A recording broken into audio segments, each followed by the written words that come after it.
lives. 5 broadcasts that were never meant to end this way. The camera kept rolling, and millions became witnesses to death itself. These are the most disturbing moments ever captured on live television. Tommy Cooper. April 15th, 1984, began like any other live performance for the legendary British comedian Tommy Cooper. The theatre lights glowed, the cameras rolled, and millions tuned in to watch live from Her Majesty's Theatre in London. Known for his clumsy magic tricks and infectious laugh, Tommy stepped onto the stage in his trademark red fez, ready to charm the crowd once again. No one knew they were about to witness one of the most shocking moments in live television history. Here's the bag. My teeth itch.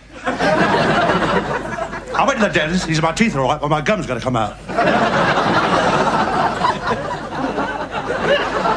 An assistant helped him put on a cloak for his sketch, and he launched into his act. The audience laughed, clapped, and cheered until suddenly Tommy stumbled and collapsed mid-performance. Thinking it was another one of his comedic stunts, the audience roared with laughter, waiting for him to rise and deliver the punchline. Even the assistant smiled at him. But this time, there would be no comeback. Behind the curtain, the show producer, David Bell, asked Tommy Cooper's son if the fall was part of the act. He replied that his father had a bad back and wouldn't be able to get up if he fell deliberately. That was when they realized the horrifying truth. Tommy Cooper was having a massive heart attack in front of 12 million people. Medics rushed to his aid, trying to revive him as the show continued on live television. The laughter in the theatre slowly faded away as the reality sank in. Moments later, Tommy was taken to the hospital, where he was sadly pronounced dead. He died doing what he loved most, performing and making people laugh. But his final act became one of the most tragic and unforgetting moments in television history. Dimebag Darrell was a 38-year-old American guitarist, songwriter, and co-founder of the legendary metal bands Pantera and Damageplan.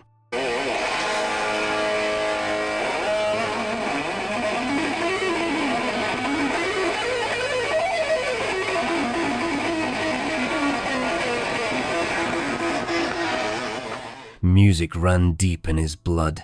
His father, Jerry Abbott, was a country musician and record producer. But while others were chasing traditional sounds, Dimebag craved his own path. One that would refine heavy metal forever. With his signature Dean ML guitars, squealing harmonics, and crushingly heavy tone, Dimebag became the driving force behind Pantera's rise. Alongside his brother, drummer Vinnie Paul, he transformed the band from a glam metal act into one of the heaviest and most influential metal bands in history.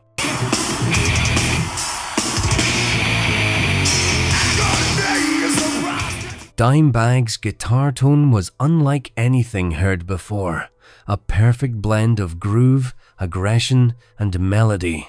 His riffs were tight and punishing, yet his solos carried soul and precision. He didn't just play the guitar, he made it speak. When his band, Pantera, split in 2003, Dimebag and his brother formed Damageplan, a new group aimed at capturing the same fire and introducing fresh energy into the metal scene. The band released their debut album, New Found Power, in 2004.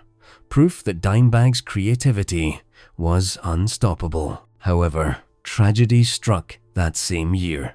On December 8, 2004, Damageplan was performing at the Alrosa Villa nightclub in Columbus, Ohio. Unbeknownst to them, everything will soon take a dark turn.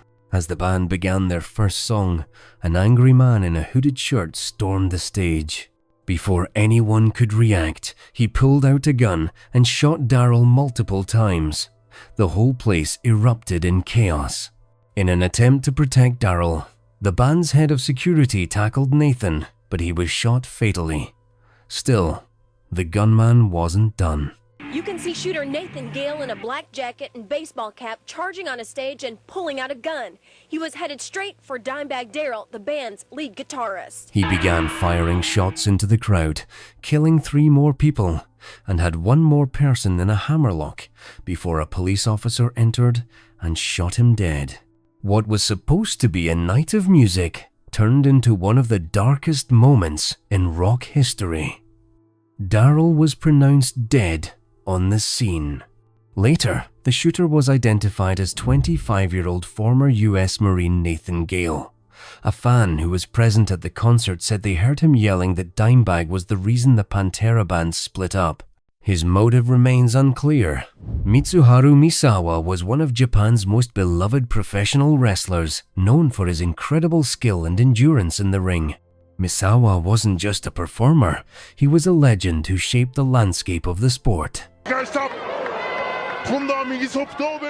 But on June 13th, 2009, during a live wrestling event in Hiroshima, Japan, tragedy struck, one that left the wrestling world in shock and sorrow. That evening, Misawa was competing in a tag team match, a format he knew better than anyone else. The crowd cheered, and he executed his moves with precision and passion, just as he had done for decades. But 10 minutes towards the finish, something shifted. His opponent lifted him and hit him with a back suplex, a move Misawa had delivered and received countless times. This time, it went horribly wrong. Misawa landed in a way that caused severe damage to his spinal cord. The moment he hit the ground, the audience sensed something was off. He remained motionless as the audience cheered for him to get up. At first, many thought it might be part of the act, a dramatic pause, a way to build suspense, but the stillness that followed quickly turned the cheers into silence. The referee rushed to his side, waving for help. A doctor in attendance attempted to perform CPR, but Misawa was unresponsive. Thousands of people watched in disbelief as his body discolored right in the rig where he was once king. He was rushed to a nearby hospital, but the damage had already been done. He was pronounced dead on arrival. The injury was later described as a cervical fracture that separated his first and second cervical vertebrae.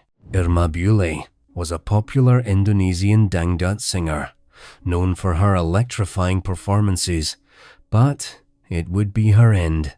Irma was born in a small town where dangdut, a popular genre blending traditional Indonesian folk music with Indian and Arabic influences, was the heartbeat of local entertainment.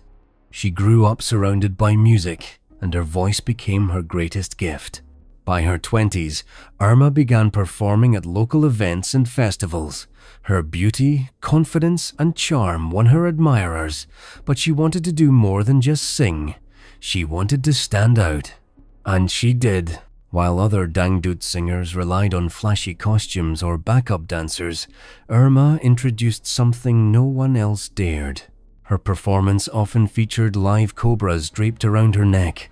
The snakes became her signature. This was a daring spectacle that thrilled audiences and set her apart from other singers in the genre. But on April 4th, 2016, what was supposed to be another energetic show turned into tragedy. An Indonesian pop singer died after she was bit by a snake on stage. During a live performance in Karawang, West Java, Irma brought her usual companion on stage, a king cobra. Usually, the snakes had their jaw taped shut while she serenaded her audience, but this one didn't. In the middle of her second song, Irma stepped on the snake's tail, and the cobra suddenly bit her in her thigh. But Irma continued performing. She believed the snake had been defanged, as it usually was during her shows, so brushed off the incident as part of the act. 45 minutes after the deadly bite, Irma was still singing. She refused the antidote offered by the snake charmers on site. Later, backstage, she joked with her friends about not feeling any pain. However, a few minutes later, all hell broke loose. She began vomiting before she collapsed. Before anyone could react, Her body stiffened as her fans watched her fight for her life. Panic spread among the crowd as people rushed to help, but it was already too late. She was pronounced dead on her way to the hospital. Pedro Henrique. From humble beginnings in Brazil, Pedro Henrique was known not only for his electrifying stage presence, but for a faith-driven mission to reach people's hearts through gospel music. On March 12, 2013, Pedro took the stage at a live music festival in Sao Paulo, where fans gathered to witness another of his unforgettable performances. The atmosphere was vibrant, lights flashing, hands raised, hearts open. Pedro, dressed in his signature style, stood center stage with a microphone in hand, leading the crowd in a song that spoke of perseverance and faith. The crowd sang along as he delivered his songs with the same energy and emotion that had defined his career. But in the twinkling of an eye, tragedy struck mid-performance.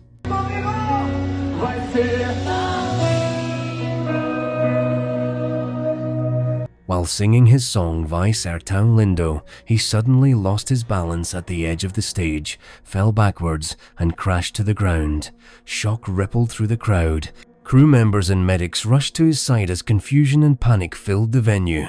The band stopped playing, and fans prayed aloud, hoping it was just a brief collapse. He was immediately transported to a nearby hospital, where doctors fought to revive him. Despite all the efforts, Pedro Henrique was pronounced dead shortly after arrival. Doctors confirmed later that he died from a heart attack. Every story here reminds us how fragile life can be, even in the spotlight.